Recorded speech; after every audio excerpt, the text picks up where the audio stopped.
talagang, katulad nito, kakapasok lang na balita, Chis Escudero, inatasan ng abogado ni Sara Duterte na paalalahanan ang vice presidente. Bakit kaya?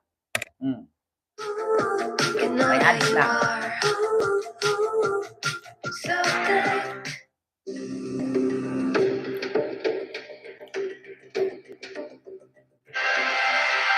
Inatasan ni Senate Impeachment Court Presiding Officer Chis Escudero ang mga abogado ni Vice President Sara Duterte na paalalahanan ng bise kaugnay sa inilatag na parusa sa mga lalabag sa sub judice rule.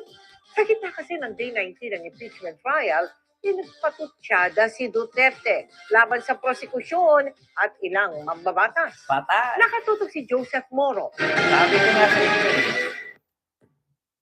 Sa isang pahayag, pinatutsadahan ni Vice President Sara Duterte ang prosecution at mga mambabatas na nais daw gawing lehitimo ang impeachment complaint kahit na wala ni isang hibla ng ebidensya.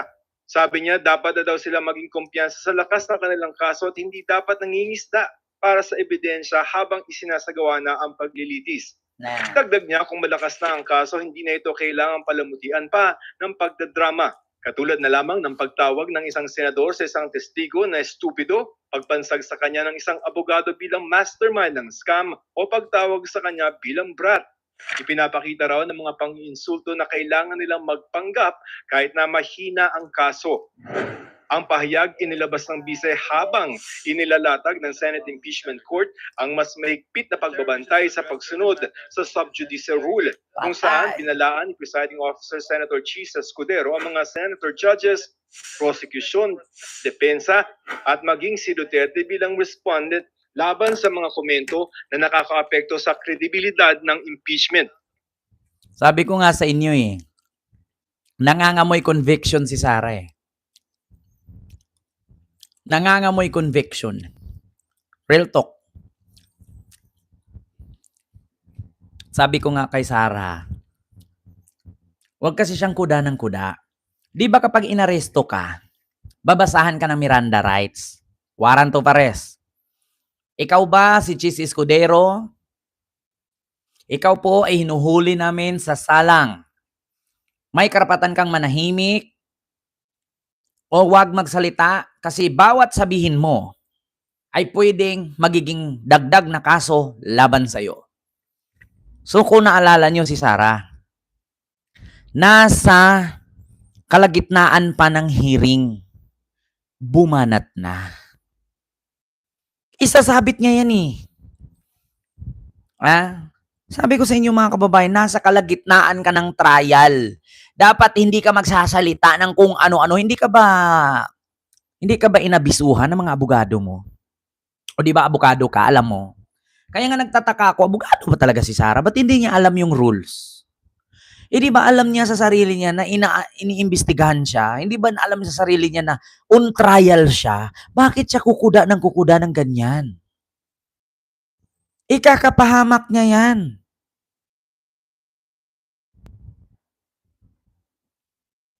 Diba? Hindi ba alam ni Sara na ikakapahamak niya yan? Kaya ngayon nagbanta si Chis Escudero na kausapin at paalalahanan si Sara Duterte ng kanyang mga abogado na hindi tama ang ginagawa niya. Huwag pairalin ang pagiging ete-ete. Kasi baka dyan ka maite. Kaya sinumbong ito sa korte ni lead prosecutor Congressman Jervil Luistro. Should also be guided by the sub judice rule, di ba? Ang mga recent na statements niya, bending the law. Sinasabi niya just to judge the evidence, hindi lang daw magdrama-drama. So the way she looks at this impeachment trial is just an episode of series of drama. It's also in a way an attack. Attack on the integrity of the court. Tugon ni Escudero dahil wala pang naibababang hatol ang korte noon. Hindi pa sakop ng pagbabawal ang mga pinanggit ng bise. Pero inatasan ni Escudero ang abogado ni Duterte na paalalahanan ng bise sa maaaring maging aksyon kung lalabag ito sa sub judice rule sa hinaharap. Patay. Because henceforth, again, given the prospectivity of the ruling, the necessary actions will be taken against her not only by the court, but also, given that she's a lawyer, via what the presiding officer earlier mentioned in relation to CIPRA and in relation to the Office of the Bar Confidant. Simpleng paliwanag ng Senate Impeachment Court tungkol Sa mga nagtatanong, grabe ang talino ni Escudero. Diyos ko, cum laude yan, mga kababayan. Diyos ko, abogado si Cheese. Alam ni Cheese ang kahinatnan na kapag ka under trial ka, under investigation ka, under hearing ka, na ikaw inakusahan, bawal kang magsalita ng against sa mga nag-aakusa sa'yo. Kasi darating ang panahon, in the end of the day, pagdating ng katapusan, baka mapapahama ka at matutuluyan kang makulong. Sabi ko nga sa inyo mga kababayan, bumibiri. Tignan nyo. Baka si Sarah mabato ng laptop ng abogado niya yan. baka si Sarah naman ang batuhin ng laptop ng kanyang abogado. Hindi ba alam ng mga abogado ni Sarah yan? Hindi ba nila mga lawyer ni BP Sara, hindi nyo ba na-advise yung kliyente nyo? Under trial siya, under impeachment siya, hearing. Bakit bumabanat? Di ba dapat kung hindi ka guilty, di ba dapat hayaan mo lang kalkalin? So sa madaling salita, ayun na nga, ayaw kong sabihin guilty, pero ganun na nga. Bakit siya nagagalit? Bakit siya nasasaktan? Kung hindi siya guilty. So sa madaling salita, klarong-klaro o kaya nga si PBBM kumbinsido eh. Kaya nga si PBBM ready at alam na talagang si Sarah makukonvict. Bakit? Mga kababayan, si Sarah balat sibuyas.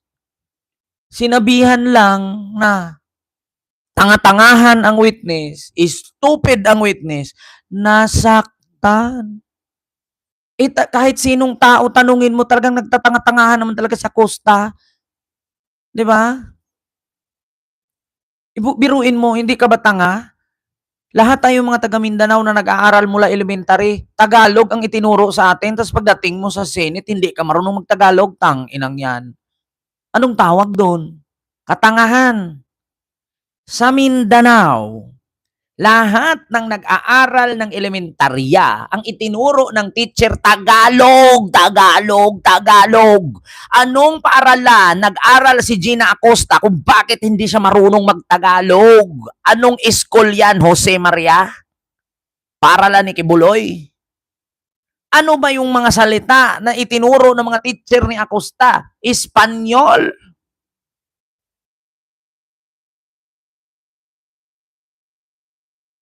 Tapos pupunta ka ng Maynila, sasakay ka ng eroplano at barko. Pagbaba mo ng airport, sasakay ka ng taxi, sabihin mo doon sa driver, Kuya, pag naog na ko, asa man kunin mo ihatod, kabalo ka na, asa mo punta ang asa punta ang kalsada, papunta sa Senado. Anong sasabihin ng taxi driver? Ano po yun? Hindi kita maintindihan. Huwag niyong sabihin. Pagbaba ni Acosta, galing sa eroplano or barko, papuntang Maynila, nagbisaya siya.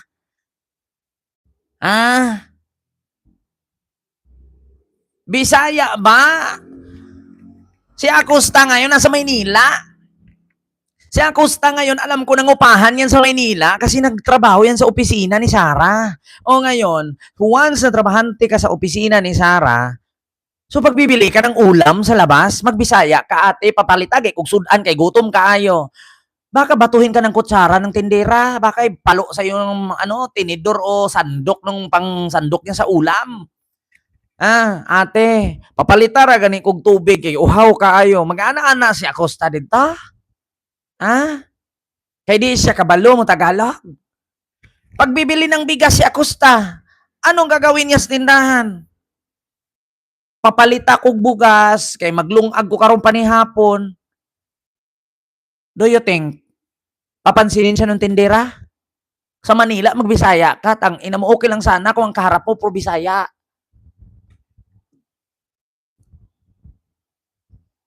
Ang inang yan, no?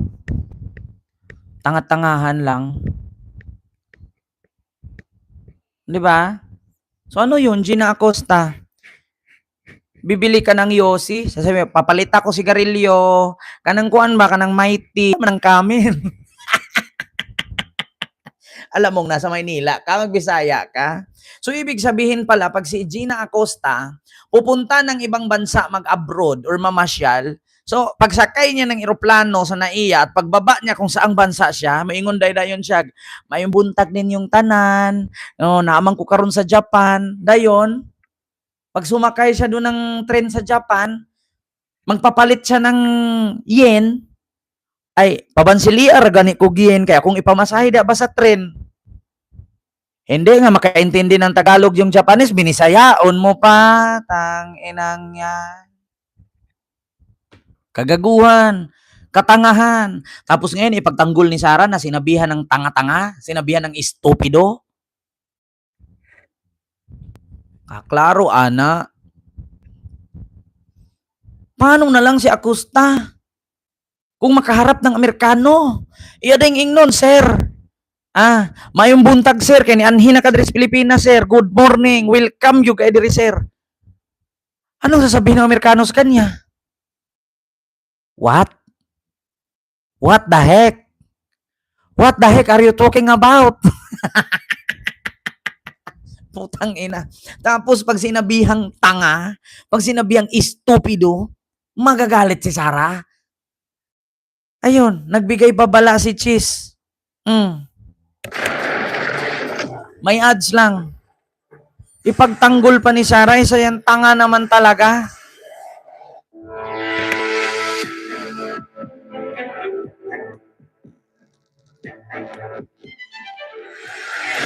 Sa 19th day ng impeachment trial ni VP Sara, mahigpit nang ipinagbawal ng Senate Impeachment Court ang umano'y trial by publicity. Pero ang bise bumwelta pa rin laban sa umano'y political theatrics ng prosecution. Yan ang agenda report ni Hannah T. Live mula sa Senado. Hannah. Aray mo! Bano! Aray mo! Bano! Tanga! Bano! On trial ka, bumira ka, bano! Real talk, yung vice president ninyo, bobo!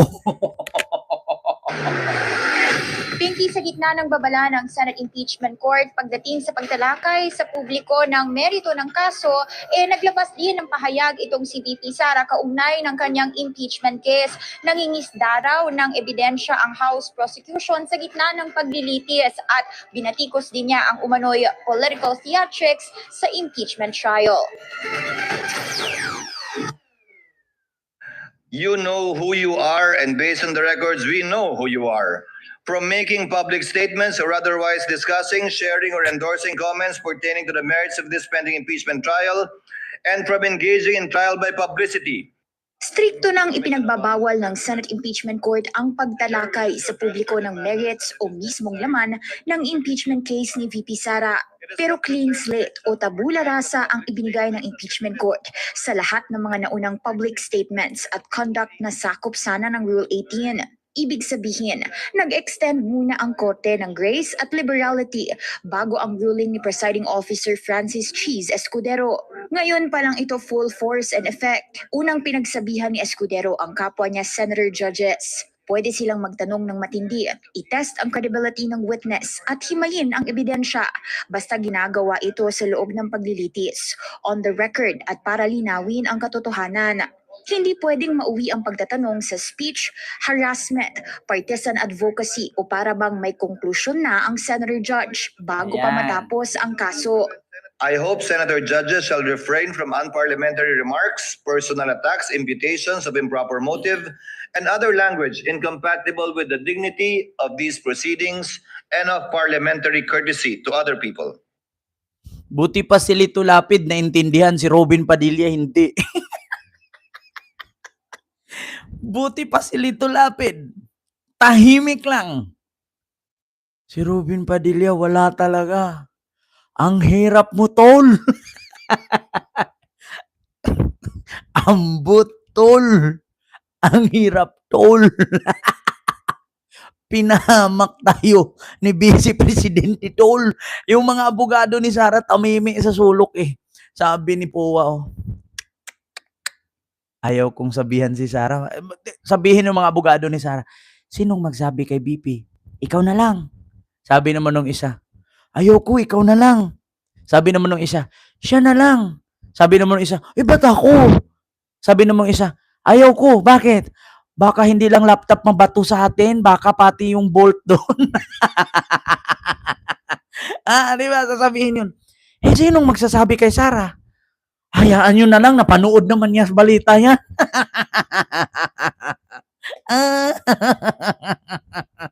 Di ba? Tingnan mo yung mga abogado ni Sara doon. Nandun sa sulok tamimi. Nagtutulakan, nagtititigan. Hala, sino kayang ma-assign ngayon? Sinong magsabi kay Sara sa sinabi ni Cheese? Sabi naman nung ni Pua, ikaw na lang, Pirer, kasi magaling ka naman dyan. Sabi naman ni Pirer, ayaw ko. Si Narbasa na lang. Sabi ni Narbasa, ayaw ko, mahiya ako dyan kay BP. Sabi naman, doon na si Siso na lang. Ayaw ko rin. Sabi naman nung isa, si Butcha na lang yung mataba. Bakit ako? Baka hindi lang laptop ibabato sa akin, baka pati bolt. Tapos sagot naman ni Powa, hayaan nyo na lang. Napanood naman ni BP Sara yan sa balita. Yung mga abogado ni Sara ngayon, nagtuturuan kung sino ang magkuan. Tawag nito yung sa Bisaya pa, magbadlong kay Sara ba, yung paalalahanan. Sino kayang magsabi kay Sara na may paalala si Chis Escudero? Huwag ka daw magkuda ng magkuda kasi nasa trial ka, baka mabaliktad at bigla kang ma-impeach ura-urada. Sabi ni po, hayaan nyo na. Nanood naman sa balita yan si Sara. Bahala na siya. Kaysa batuhin tayo ng laptop.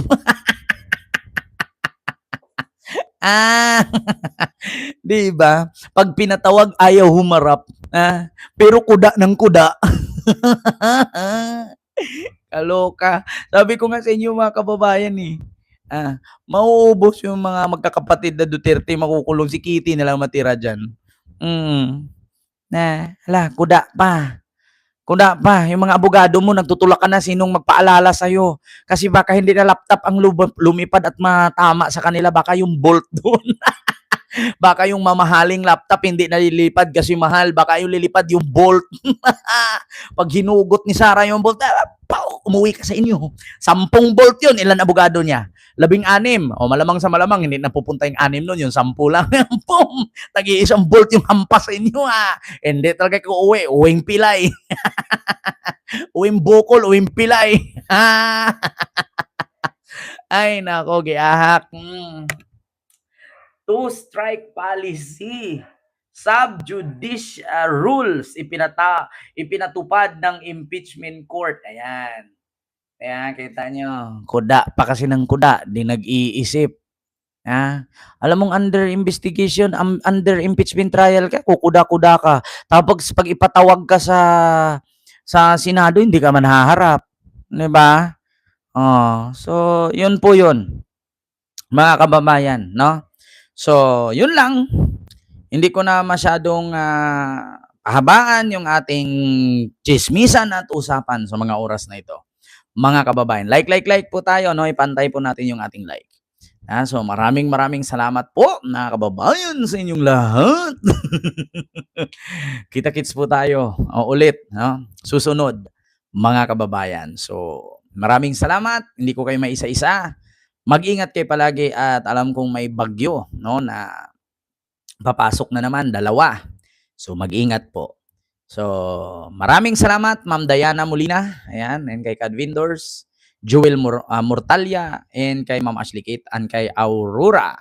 Hello po sa dyan, and kay Ma'am Maria, and kay Juju J. Malin, and kay Mary, and kay Miss Agnes. Ayan, may love shoutout po, and kay Ma'am Susan Vergara. Ayan, at sa inyong lahat po, maraming salamat, and see you later. God bless. Bye-bye. Maraming salamat po.